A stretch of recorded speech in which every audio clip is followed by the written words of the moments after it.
안녕하세요. 정보가 세상을 바꾼다 인보뱅크입니다. 이번에 전해드릴 내용은 이중적인 일본, 한국엔 초계기 난리친 일본인데 중국군 자위대 표적훈련엔 쉬쉬, 중국과 가까워져가는 일본입니다. 이 내용을 가지고 시작을 해보겠습니다.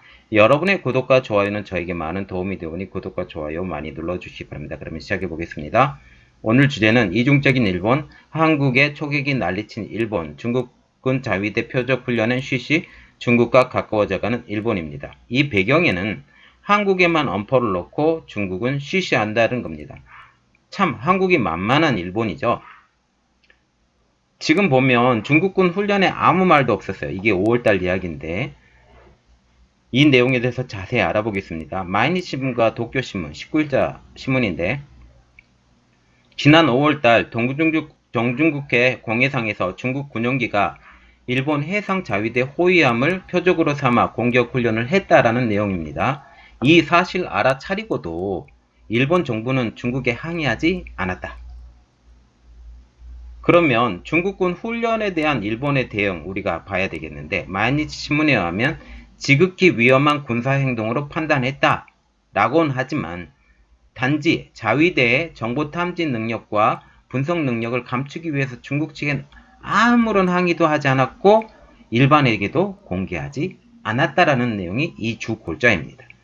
그러면 우리가 중국군 훈련 사건 개요를 한번 봐야 되겠는데요. 위치는 동중국해 해상, 일본과 중국의 중간선 부근의 중국 측 가스전 주변 해역입니다. 일시는 지난 5월달, 2019년도 5월달입니다. 복수의 중국군 JH-7 전투폭격기가 해상자위대 호위함 두 척에 접근해서 그런 사건이 일어났는데 당시 자위대의 대응은 일본 호위함들은 중국 전투기가 사격 통제 레이더를 가동하지 않는 것으로 파악이 돼서 별다른 대응 조치를 하지 않았다라고 합니다.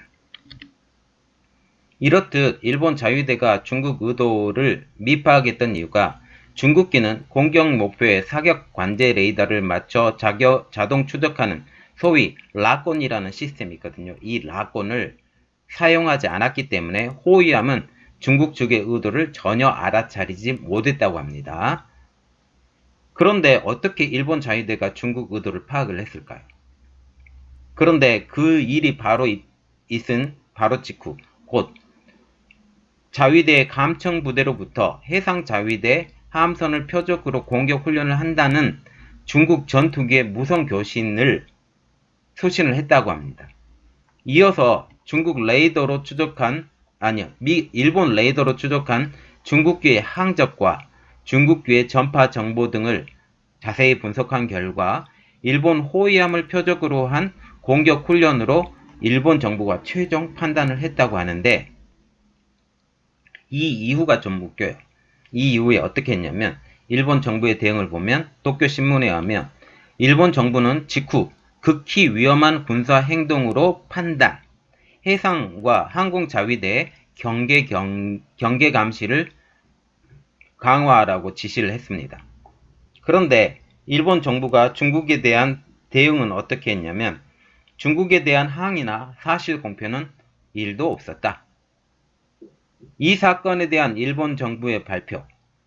이게 무슨 말이냐면 이 사건이 신문에 공개됐잖아요. 이 공개된 다음에 일본 정부가 어떻게 발표를 했냐면 이것을 공개하면 자위대의 정보탐지, 분석 능력에 약점이 노출될 수 있다라는 이유로 이 사건을 비밀에 붙였다고 정부가 공식적으로 발표를 했습니다.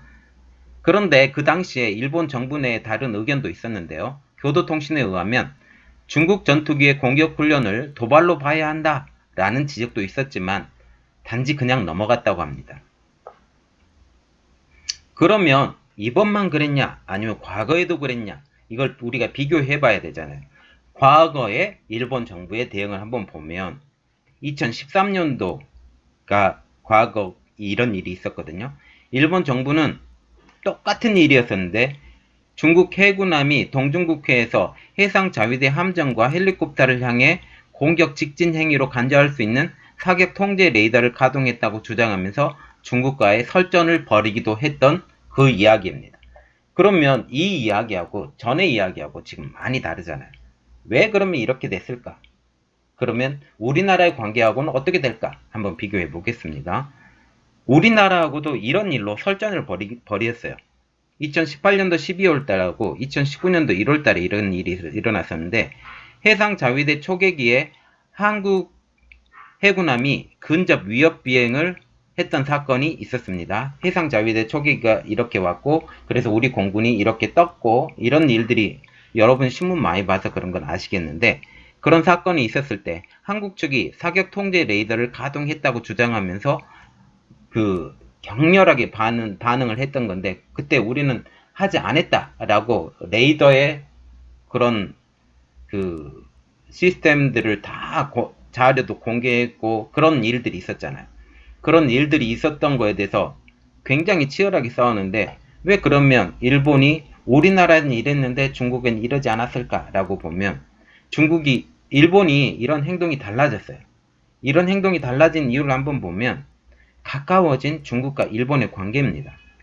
2018년도 10월 달에 보면 일본 총리로선 7년 만에 중국을 공식 방문을 했는데, 그때 당시에 시진핑 국가주석과 정상회담을 했습니다. 당시의 구호가 뭐냐면 경쟁에서 협조로. 그리고 2020년대 봄에, 내년 봄에 시진핑 국가주석이 일본에 국빈 방문을 할 예정이라고 합니다. 이렇게 보면 지금 일본이 중국 눈치를 굉장히 많이 보고 있어요. 중국 눈치를 굉장히 많이 보고 있는 게, 중국의 1대1로를 참여하겠다라고 발표도 했고, 이번에 1대1로에 대해서 협력하겠다고 G20에 대해서 이야기했고, 그래서 점점 일본이 중국과 가까워져 가는데, 미국이 참 걸림돌이에요. 미국이 걸림돌이고, 이런 모든 걸림돌에 대해서 중간에 미국이기 때문에 이게 어렵다라고 생각해서 지금 쉬쉬하는 경향이 더 강합니다. 그리고 이렇게 좋아짐에도 불구하고 중국의 도발을 우려하고 있는 일본입니다. 왜 중국의 도발을 우려하냐면 미국의 방어선 때문에요. 남중국해의 방어선 때문에 일본이 그 한 자락을 잡고 있거든요. 그 한 자락을 잡고 있을 때 미국은 당연히 반발을 할 것이고, 그것에 대해서 일본은 당연히 도와줘야 될 것이고, 그것 때문에 일본이 우려를 하고 있는데, 어떤 우려냐면 도쿄신문에 의하면 지난 4월 약 7년 만에 해상자위대 함정에 방중이 실현되는 등 양국 간의 신뢰 구축을 위한 움직임도 있지만, 해양 진출을 강화하기 위해서 중국은 동중국해의 군사행동을 회피할 생각이 없다. 예상치 못한 사태가 벌어질 수 있다. 이렇게 발표를 했습니다. 그래서 우발적 충돌 회피를 위해서 방위 당국 간 한라인 개설이 필요하다. 이렇게 말을 했거든요.